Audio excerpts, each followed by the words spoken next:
Pakai besi kaki betis dia saya pakai besi saiz 32. Besar-besar. So nak buat parking kat atas trailer, parking atas pun tak ada masalah, insyaAllah. Okey, orang percaya kita dengan bagi modal yang besar. Kita kena jaga kualiti, jangan kedekut. Okey, untuk kaki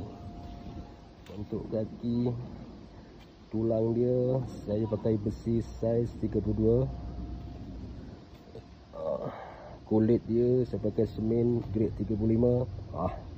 35 tu dah untuk semen di atas dah, insyaAllah. Lepas tu betis dia, tulang betis dia saya pakai besi saiz 32. Ada chop.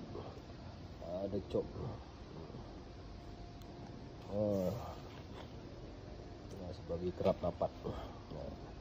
So saya ni berusaha sebagai besar-besar besi, sebagai kerap rapat. So selebihnya saya tawakal lah, insyaAllah kuat.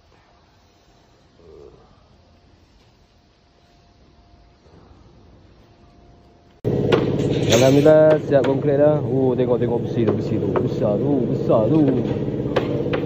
Okey, siap. Okey.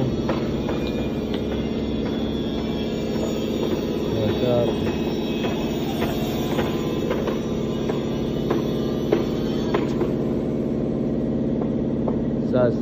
Siap.